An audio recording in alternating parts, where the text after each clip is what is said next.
Où êtes-vous, Perrine? Je suis tout simplement sur l'un des stands de Laval virtuel, celui de ETPA, École technique de photographie et d'art, en train de suivre une formation accélérée, figurez-vous.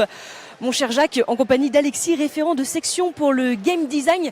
Rappelez-moi un petit peu les 3 points essentiels pour être une bonne game designeuse, Alexis. Alors le premier point, c'est la communication, savoir parler avec les autres. Le deuxième, c'est la curiosité. Il faut être ouvert à toutes les possibilités.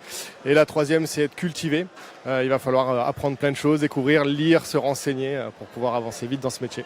Et puis aussi se mettre à la place des joueurs, avoir de l'empathie. Oui, il faut les comprendre. On travaille pour eux, on fait des jeux pour eux et pas pour nous. Donc il va falloir les rentrer tout de suite dans nos conceptions, dans notre réflexion, pour pouvoir leur offrir la meilleure expérience possible.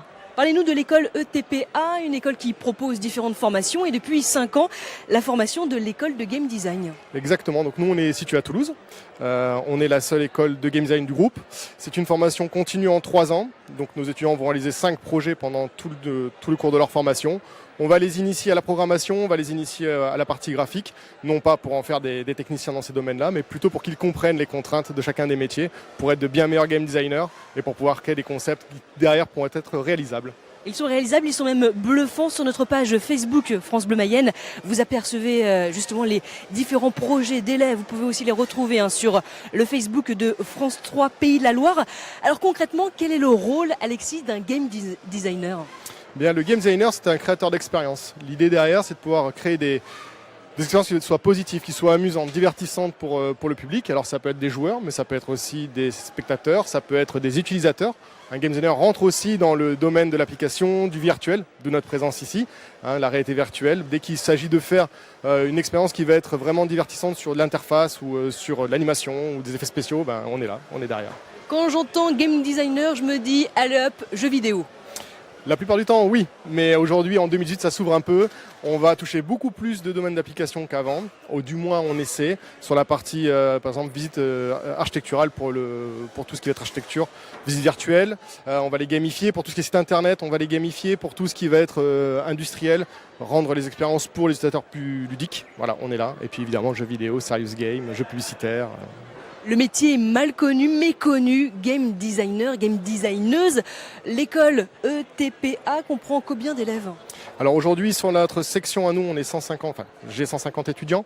L'école en elle-même, sur le site de Toulouse, c'est 700 étudiants. Il y a 5 filières différentes, de game design bien sûr, photographie, film d'animation, design d'espace. Et on a aujourd'hui 5 écoles en France et une école à Montréal. Est-ce que la place aussi des femmes commence à arriver dans cette section ? Je prends bien sûr le fait d'être game designer, game designeuse. Alors ça commence à arriver tout doucement, c'est un peu timide. On aimerait que on ait de plus en plus de femmes ou de jeunes filles qui viennent s'intéresser au métier. Aujourd'hui, elles apportent beaucoup de choses, des sensibilités différentes, que ce soit d'un point de vue artistique, que ce soit d'un point de vue conception. On sort un peu de l'aspect militaire. Pas vous aider. Moi non plus, j'ai perdu mon film et le côté très masculin en fait du jeu vidéo. Elles viennent rajouter des choses depuis maintenant peu de temps. Voilà.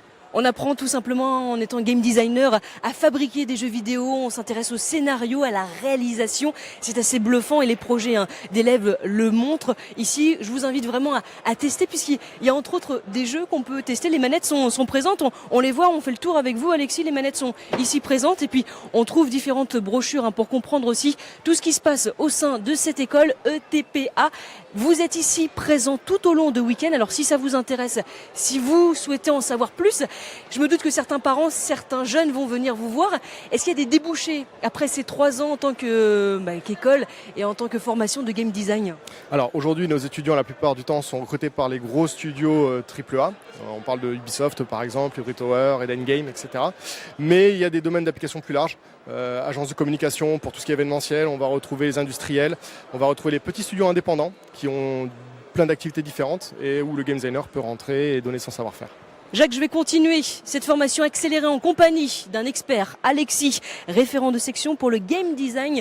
Le stand, vous pouvez le retrouver, celui de ETPA, École technique de photographie et d'art. C'est parti, qu'est-ce que je dois faire, Alexis ? Eh bien, il faut réfléchir, papier, crayon, c'est la base. Réfléchir. Aïe, aïe, aïe. Oh punaise. Ça va le faire quand même? Écoutez, je vous donne rendez-vous dans les prochaines minutes. On va voir à quoi mon projet va ressembler. À tout à l'heure, Jacques. On verra ça un petit peu plus tard. Merci beaucoup, Perrine.